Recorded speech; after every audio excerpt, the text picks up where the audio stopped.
Hi folks, how you doing? Here we go with the 7th game of the World Championship match 2013.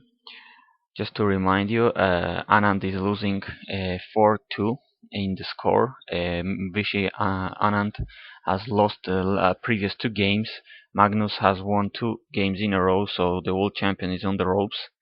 Today in the 7th game, Anand had white pieces once again. Players were repeating colors. So he went to play e4 once again, e5, knight f3, knight c6, bishop e5.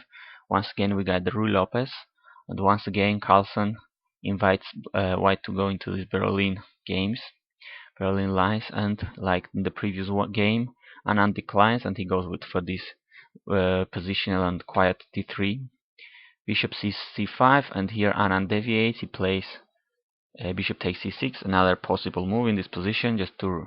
Just remember that in the previous game Anand had played these c3 lines, slightly different, but not that much. Now today he takes on c6, takes, and now knight bd2.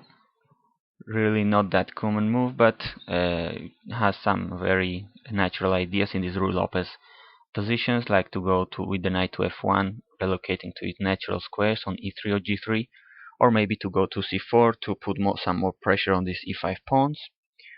Other possible moves, there are lots of possibilities here, really, like bishop e3 or just castling, really very flexible position.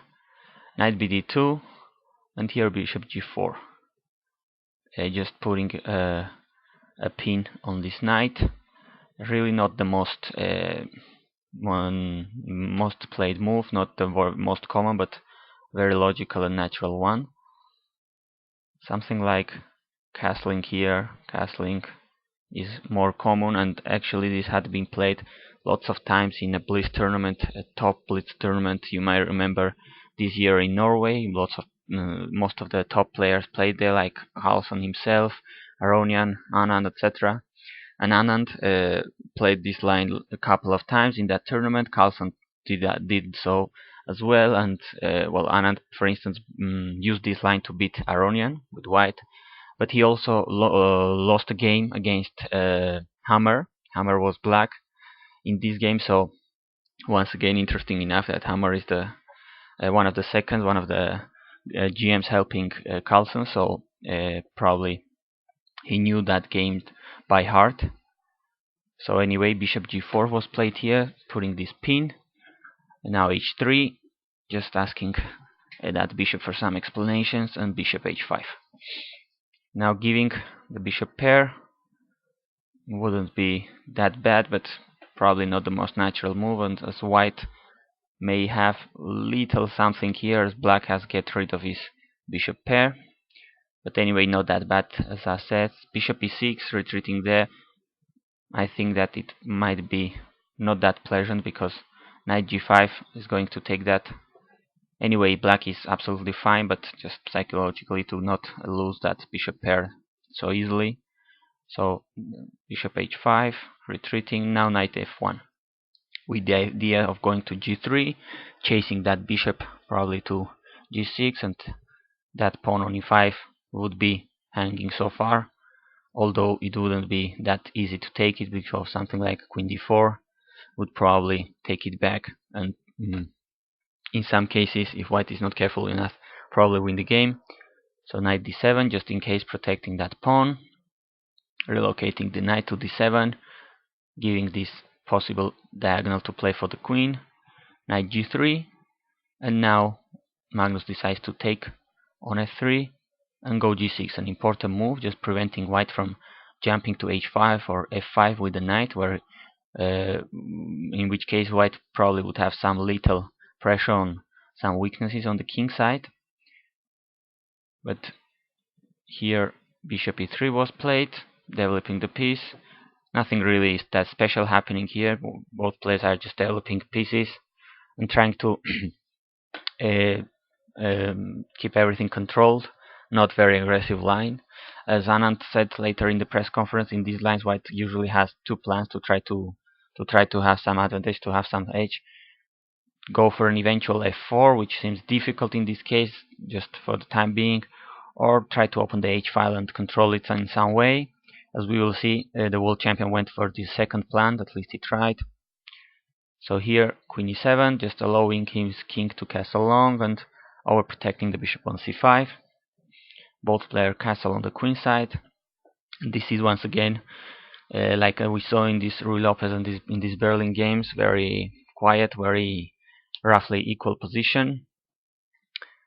Knight e2, relocating the knight. Note that this knight hasn't that many squares to go from g3. Now that the bishop has been exchanged on f3, this knight is doing practically nothing here. So he's relocating to e2, rook h8, now controlling a little bit the center. Probably with something in mind like f5 and playing in the center, having some pressure here. King b1, prophylactic move on b6. Probably to give some space to the king to go to b7, and also I think it's important to kind of hide this a7 pawn for this simple reason, because after bishop takes e3, queen takes e3, the queen would be kind of attacking that pawn, so not that bad to kind of hide it here behind this b6 pawn. At least that's what I think. And now h4, as we saw, Anand is trying to open this h file and try to control it, get something there. But black is standing very solid here. It seems very difficult that he will be in some trouble. King b7 and now h5. Here is when black decides to take on e3, Anand takes back with the queen, and knight c5, relocating the knight and probably trying to go something like e6 d4. Also it's opening the file for the rook to control it. H takes. Now g3, trying to play for something like f4, trying to have something here. a5, grabbing some space on the king side. Now rook h7, Anand is trying to control the h file. Of course, Carlsen is on time to prevent it. Rook h8, couple of exchanges here. Now queen f6, controlling this important h8 square to put the rook there and exchange rooks.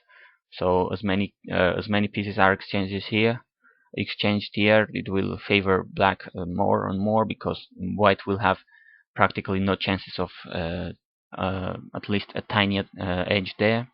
So f4, trying to get some weaknesses in the black's pawns.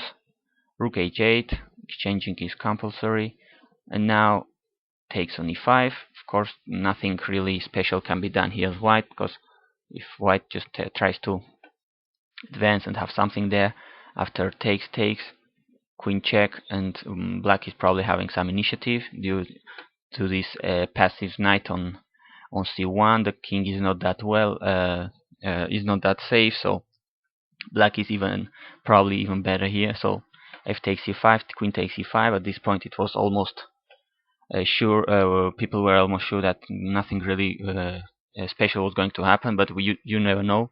Having somebody like Magnus there who plays almost drawn end games to the end to bare king, so you might never know what you're going to see. So queen f3, attacking the f7 pawn, and f5, just exchanging it everything. G takes, and c3 with the fairly basic threat of playing d4. The knight goes to e6, sorry. King c2, getting nearer with the king. And now, after a couple of repetitions, a draw was agreed at this point. More or less in the line of the first two games. Very more or less quick draw, not more than 2 hours, I think. Quite short and very peaceful game. So 5 games to be played yet. Anand is losing right now his title. Carlsen leads 4-2. And let us see what Anand has in mind to try to not go down so easily. 5 games to be played, and we'll see him there. Thanks for watching.